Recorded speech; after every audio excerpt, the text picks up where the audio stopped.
Testing.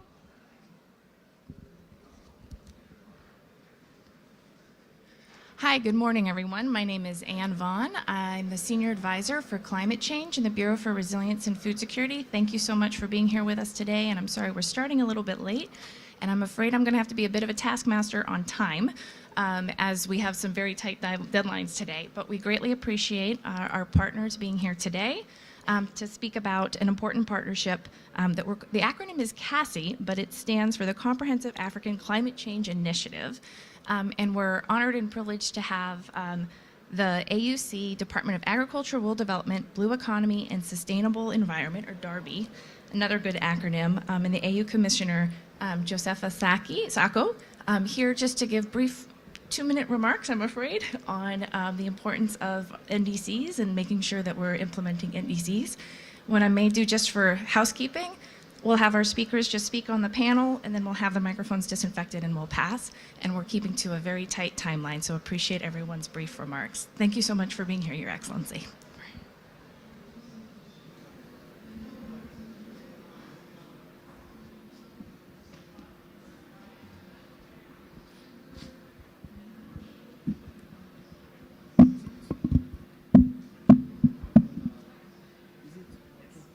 Good morning. Good morning, every one of you. Apologies for the delay because I'm coming from Edinburgh and there was really a lot of traffic on the way. Your Excellency, the USAID Administrator, Samantha Power, ministers, honorable ministers present in this event, representative of the African Union member state, and all protocol duly observed. On behalf of the African Union Commission, I would like to thank you for inviting us to be here in this important panel to discuss the partnership we've been having with the USAID, and mostly an issue related to climate action. I would like to take this opportunity to commend all, sorry.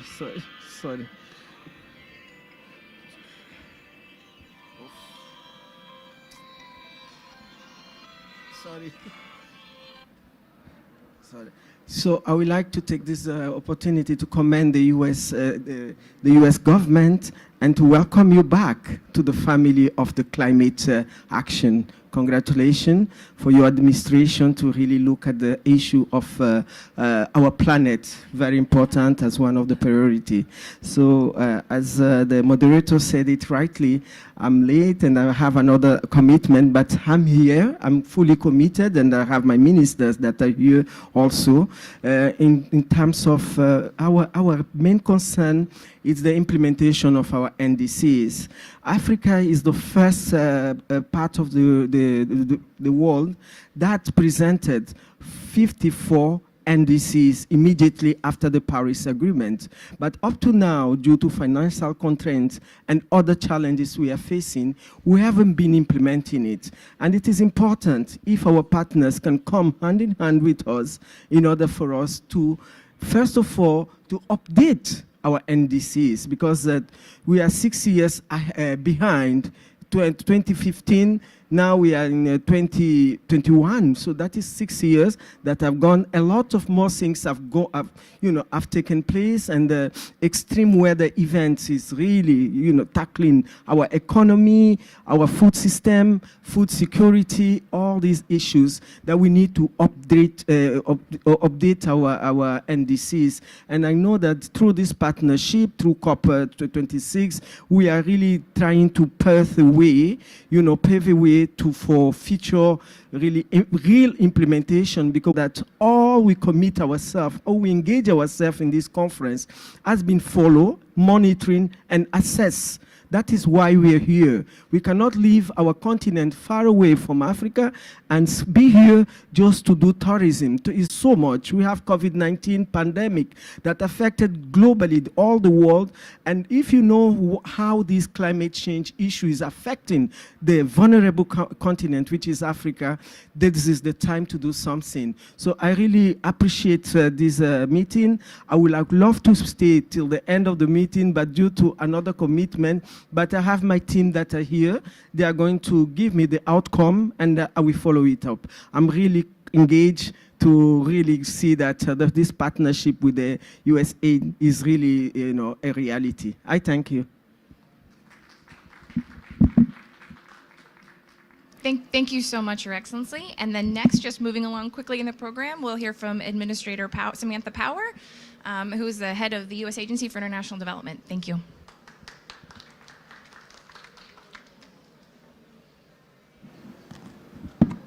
Good morning, everybody. Thank you, Commissioner Sacko, for your words, for being here, for your leadership. I've been really encouraged over the last few days at COP and to be here. On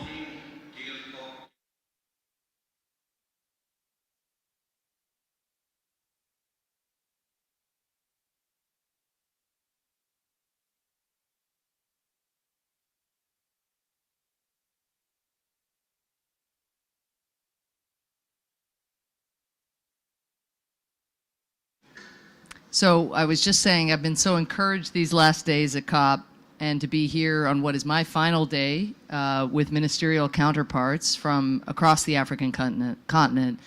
I think this session is representative of the momentum and the opportunity that exists to beat back climate change and cope with its worst effects.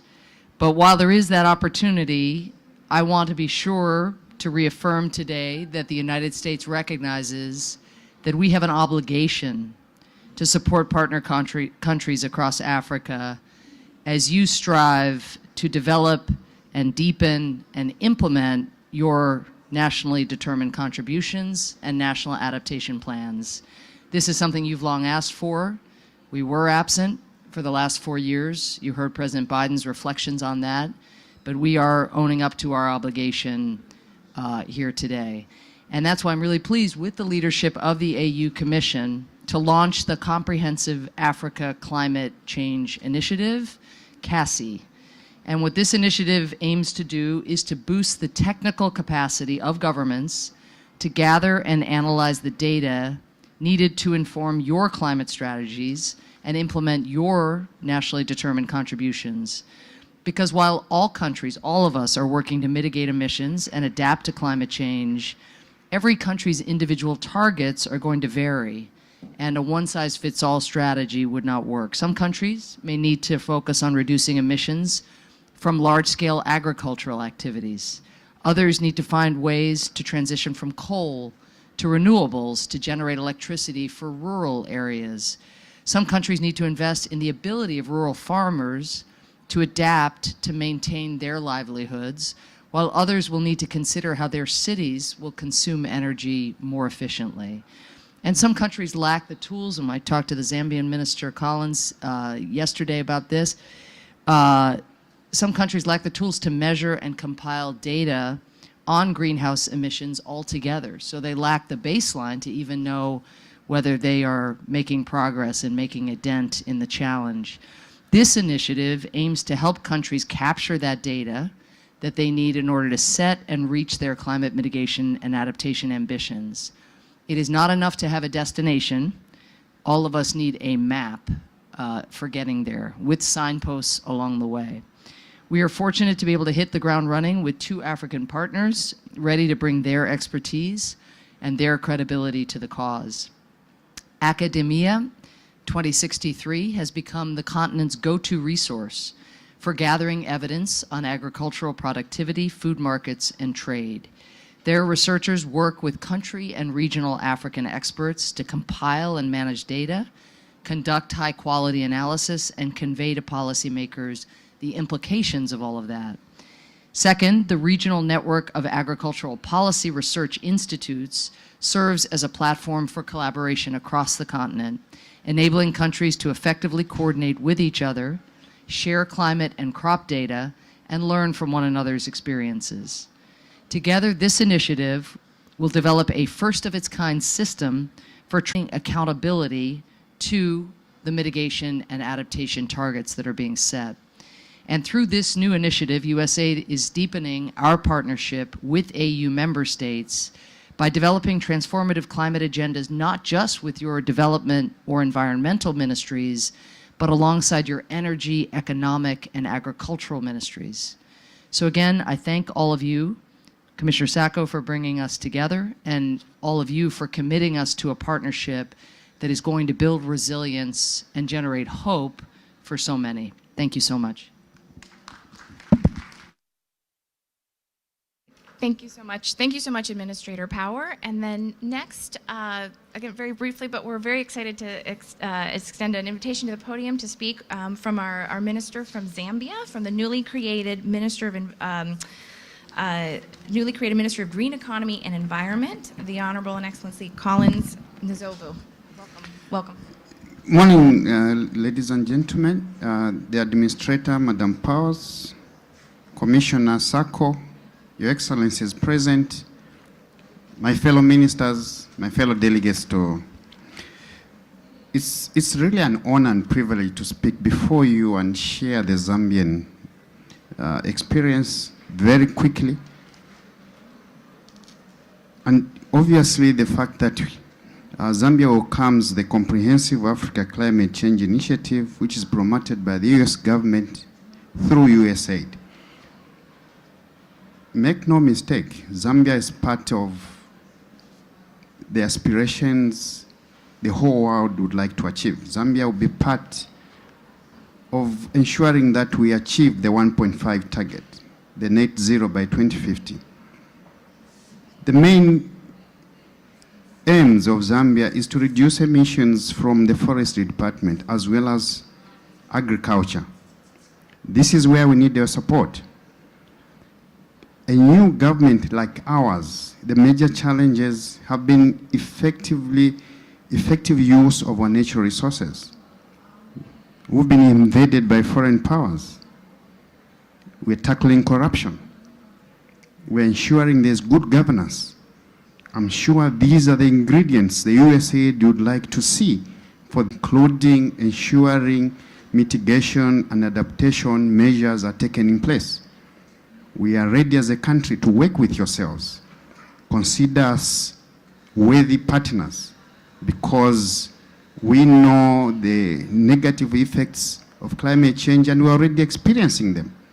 We have droughts leading to food insecurity, leading to us getting our mega resources to keep the livelihoods of our people. We have floods as well, leading to destruction of infrastructure.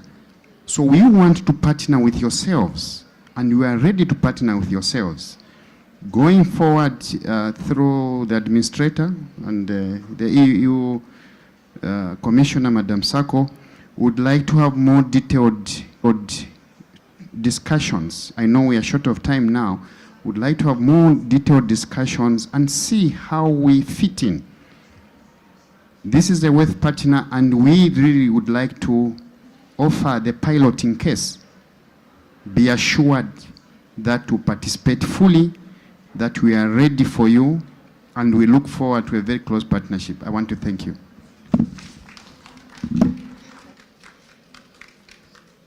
Thank you so much, Minister. Greatly appreciate your remarks. And then last, very briefly, thank you so much, Commissioner. We're excited to hear from the Honorable Dr. Henry Kukofu, from the Ministry of Environmental Protection, the Environmental Protection Agency, and the Executive Director of the Environmental Protection Agency of Ghana. Thank you so much for being here today. Thank you, Madam, and good morning to you all.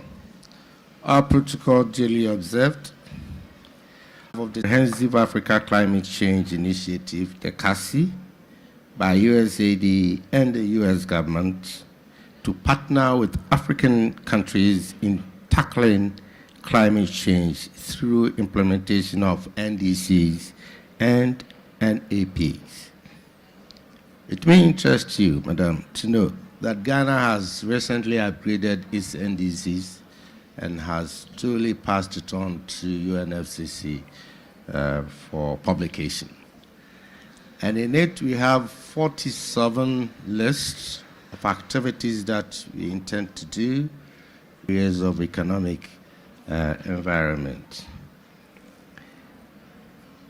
We look forward to working with our U.S. counterparts and African-led research organizations to move Africa towards reaching its climate commitments and ensuring a resilient and sustainable future for the continent and the planet at large. However, we reiterate the point that we need to look at it critically, the 50-50 percentage for mitigation and adaptation. It is now crystal clear that much emphasis has been given to mitigation, much to the disadvantage of adaptation. Again, like my president has earlier said, that we at the developing countries feel quite disappointed about the non-redeemable of the pledge by the world at large for $100 billion US as seed money for financing climate change activities. Coming on board of the United States of America once again, we do hope that things will work and work faster for us to realize our commitments and dreams. Thank you very much for your audience.